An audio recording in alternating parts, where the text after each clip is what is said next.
Hello, I'm Karen, and as I promised in my last video, I'm going to be sharing my favourite cake recipe. However, I had an idea. So even though I'm going to share with you my favourite cake recipe that I used in when I was baking for other people and making my cakes, today's recipe is actually what I'm going to say is my Neanderthal cake recipe. So to start off with, I've got my butter, which is margarine actually what I've used, and that's my sugar going in. And this is what we call the magic ingredient. There you go, so you can see. That is what a pinch of salt looks like. Okay, so that's in there. And what I'm going to do is mix the butter, I'll say this is margarine actually, and the sugar together. And while I do, I shall tell you a little story about what happened to me today. This morning I got up and I decided that I was going to do my cake recipe and share everything, and I got everything all prepared. I made the video and shared everything in my video, and there I was chattering away about my Neanderthal things. And I decided to do a little bit about Moses and the Bible, and then I went upstairs because all my equipment to upload and everything was upstairs in my room, and I uploaded all of my videos into my computer, and then it told me once again that my OneDrive was full up. So I went into my OneDrive in my little cloud and emptied loads of stuff out of the OneDrive, the right way around this time, not emptying it out of my actual computer. And and in the process of doing that, I somehow seemed to do something which I don't know, and I really genuinely don't know actually what I did to I actually record on a Microsoft device. So, and obviously when you're doing, when you're looking at through your videos, you can either have landscape or you can have portrait. And for some unknown reason, it was on portrait. So I was like, ah. So I went online to go and have a look at how to change it into landscape, and went into the settings and had a look, found where it was, but it was already on landscape. I'm like, ah. So I sat and I tried, and I get really frustrated with anything that's to do with computers when they're going wrong like that, because I just don't understand I didn't understand how it happened in the first place. So how you're actually supposed to sort something out that you don't know what's wrong with it is one of those things I find it's very, very, very frustrating. I ended up absolutely in tears because I'm being emotional right now. And I was really, really upset. So I've had to wait until my daughter's come home. No, because I actually managed to get it sorted, actually, by the way. I managed to get it sorted, but I knew that my daughter would be home at any point. So I thought, I can't start the video again with my daughter, so you can just hear spoons rattling. That's what the noise is. I thought, I can't do it now. But, if she walks through the door, she always likes to come home. She's hungry, she wants a drink. So I've explained to my daughter what I've done, and I've started all over again. Okay, so I've mixed my butter and my sugar to what is classed as a creamy consistency, and I'm going to pour in one of my eggs. Whoop, there we go. So some yolk goes in and some of the white. Now when you go to do this and you mix this in, with this action now, what you can see happening now is called, Mary Berry would say it's curdling, which I suppose in one sense, yes, it does look like something that's curdled, but don't worry about it. It's actually okay. Okay, so it's not something, it really, really isn't something to worry about, because I'll show you what happens as we mix it. Yeah, so at this point now, it's sort of become a thick, sort of moussey stuff. And then what I'm going to do is this, I've got my flour measured out already, and I'm going to put in 3 spoons of my flour, and the heaped spoons, 2, 3. Because I like to make my cakes this way round.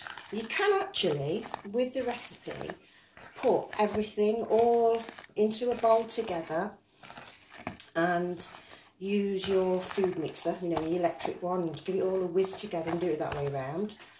But you can see I'm swapping hands, it's because I've got a bit of army because of my other things that I've been doing. But I'm going to show you anyway, my next lot of videos.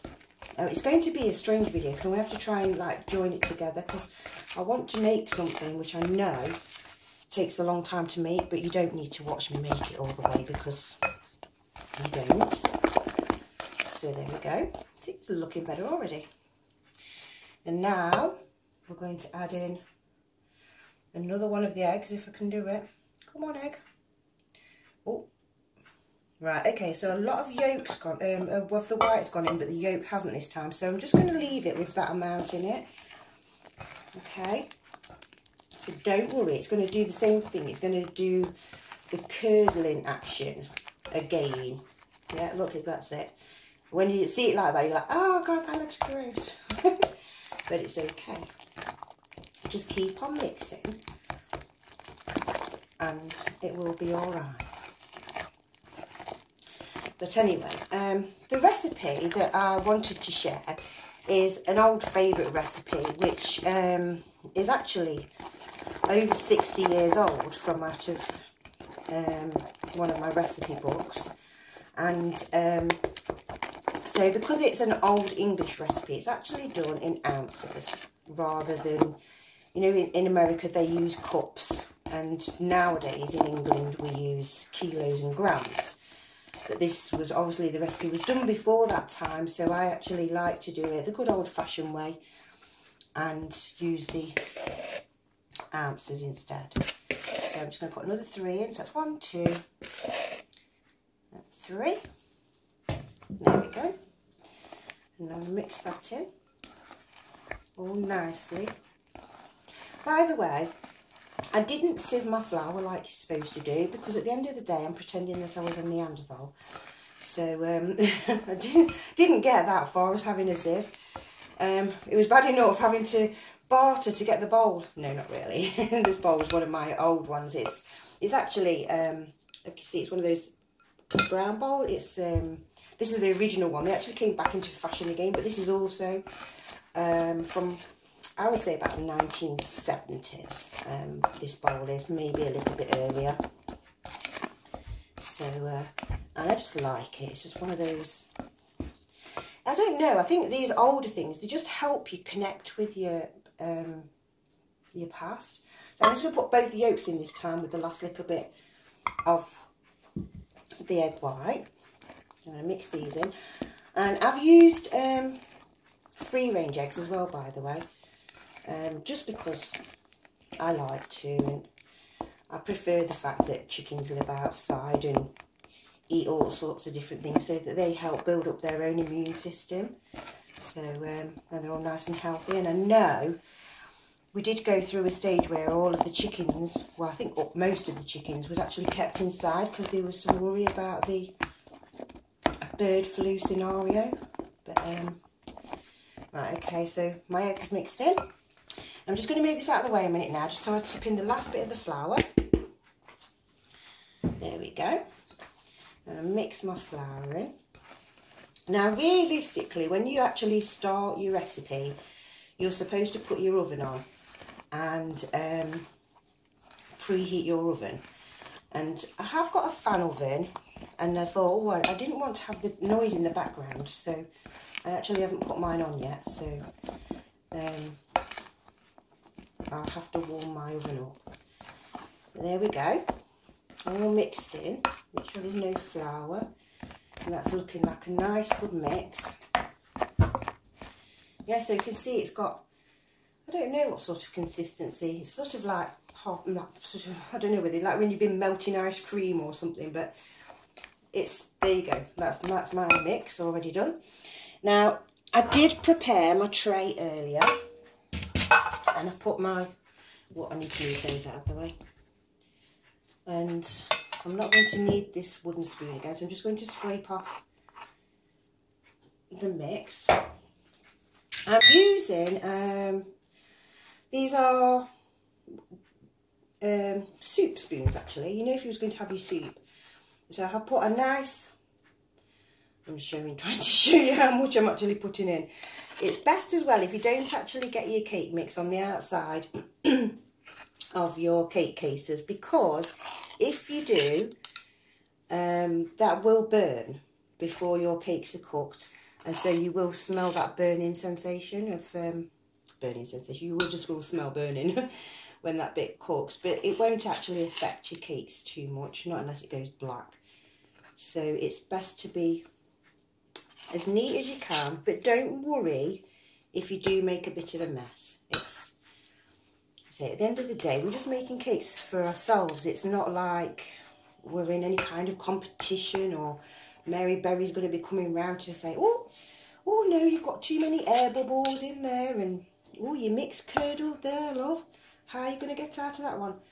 Right then, just looking at my mix, I've got a bit of egg there that didn't mix in properly. Look at that, look. So I'm going to remove that. I'm not going to try and mix in again at this point, but I thought I'd be honest and share. So I'm just, you can't see me putting it into these ones. I move my tray. There, look. Now, as I was saying, the mix that I've actually made, I'm going to share the original mix that was not my cake recipe, and then I'm going to share this recipe here that I'm showing you now is my cake recipe. It is a Neanderthal version, but and I'll explain to you and show you what I did, but you will have to put up with my oven in the background. Okay, so there we go. So that's 12, okay, in there. And I've got some mix left over, so excusez-moi. And I'll get that. And I've got that one there. And another one. I must have been a little bit more generous this time with my mixers, because I actually normally tend to get 16 cakes, but this time I'm only going to get 15 out of this mix. So these will rise, how much mix I put in, they will rise above the actual edges of the cake cases. There we go. So that was it. That was nice and easy. Well, I think so, but that's probably because I've baked quite a bit. So what I'm going to do is I'm going to put my oven on. I don't know if you can hear it, but my oven's on, and I put it on, it's 150 degrees. Now, I know you're going to think, hang on a minute, 150 degrees. That's 150 degrees Celsius on my oven. So that works out to be about a gas mark 3. Okay, so I'm just going to put those over there while my oven gets to the correct temperature. I'm going to bring back these stones here, and I'm going to tell you about the stones. Okay, so in the Neanderthal times, when there was actually, they would have had to have grown their wheat. This looks to me like it was originally made like a little axe head. Then they would have put the handle there, and then they would have used this end to chop. But as you can see, this bit's been cut out, and this is really been smoothed as well. This is so smooth, it's unreal. and then there's a little chip in there, but in here it's actually, I don't know if you can see properly, if I hold it that way around, it's got little levels in it where it's actually been chipped out. So I've got this stone to show you because this is easier to see of how obviously it started off as a stone all looking like this, and then they've chipped out this and chipped out this. And from my understanding of what I've been researching is that these were cutting tools, and this one I think is actually more of a left-handed person, and they would have been cutting the meats off the animals and things, and preparing things. And so they would have chopped down the little wheat, yeah, and then once they've got the wheat grains, they would have need to ground it to make their flour. Now, these stones, this one's got this marking on it already. I did find it exactly like this, and it does fit my left hand. I've never used this stone or this stone to actually make anything with. I've just used this stone and another one of my tools, which I'll show you in another video. Anyway, what they used to do is, if you get your stone, because you see that that's a rounded stone, and they would have been grinding them together to actually make the flour.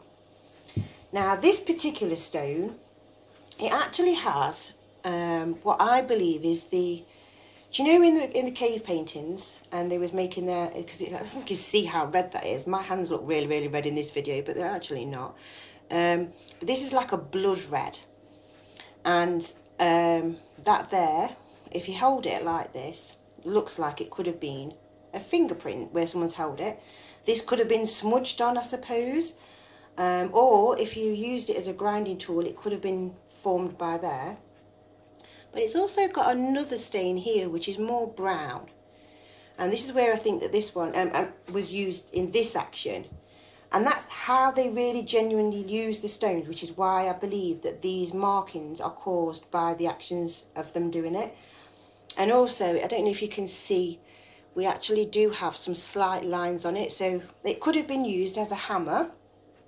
But essentially, because it fits my hand, this is one of the reasons why I collect the stones. I just go like, oh, that's nice. And if I hold it and it feels right, that's what I used to do. I didn't know I was actually collecting things that were ancient artifacts. And so this particular one, I'm going to have to contact the museum about this one, because I think this one could actually be classed as a treasure, after reading about somebody finding a treasure on the news, which actually was some gold coins. But they also said historical items can be classed as treasure. So I'm going to have that looked at. And so now you know that they went to a massive, massive effort to be able to make the flour. And I'm sorry. I much prefer it. So I love the modern era where I can go shopping and I can go and buy my things. But the thing behind these is that when I actually weighed them, there was almost the correct weight for my recipe. So I've actually used the stones as weights rather than my actual original recipe. And so they're actually, so all the ingredients have been slightly altered to make these, the cake mixes I've made there, okay? And so this one I had to use 2 of this for the amount of butter and sugar. I used 1 of this for my flour, or I could have used this one for flour, but that one's actually 0.2 ounces lighter than this stone. But this one and this one, these both weigh exactly ½ an ounce. So I just thought it was just one of those things that, you know, because I say I'm trying to really get into it while I'm trying to imagine part of my story that I've been writing. So I just thought I'd share that with you. And I'm still just looking at my oven to see if my oven's got to the correct temperature yet. So what I'm going to do is I'm going to stop this video. I'm not sure if I'm going to be able to join my videos together to be able to show you the results of the cakes when they come out of the oven. But I just wanted to show you my method and what I've actually done. And so in the description box underneath the video, you'll see a little bit, and I'll start it off saying something. And if you click show more, then you'll see the rest of it, where I'm actually going to share the original. Now my oven's just clicked now, so we're going to share the original recipe that I normally use, and I'm going to put my Neanderthal recipe, because it is mine, and it is, and have used, I mean, this actually might be older than Neanderthal, this might be the era before that, but I know that these sort of tools was used in the Neanderthal era, so I'm going to call it the Neanderthal, my Neanderthal cake recipe, okay? So, thank you for watching, thank you for liking, thank you for sharing, thank you for subscribing, and I'll see you again in the next video, where the next video I'm actually going to, so I've got a video to share with you the finished cakes when they come out of the oven, so you can see what they look like, and I will actually break open a cake as well while it's still warm. And so I'm going to have to hang on, because you need to cook for 22 minutes for this particular cake recipe, because I've actually done them. Oh yeah, I nearly forgot to tell you. I've made them in these. This is a muffin cake case, and this is a traditional English fairy cake case. So you can see the difference of how the Americans have increased the sizes, our portion sizes of cakes, and so nowadays they're going to be called cupcakes. I personally still prefer it when you call it fairy cakes, because they're small and they're little, and these ones are actually much more suitable for children's parties. So if you use the recipe that I share for, and you want to use it for fairy cakes, then you will actually get twice as many. So you should get between 15 and 30. No, 15, yeah, 50, about 30, because I've done 15 there. Fairy cakes, instead of actually having the actual cupcake size. So I really do appreciate, I love all of your comments. I have been reading them. I will explain in my next video as well why I'm absolutely behind with everything. Okay, so thanks again, bye for now.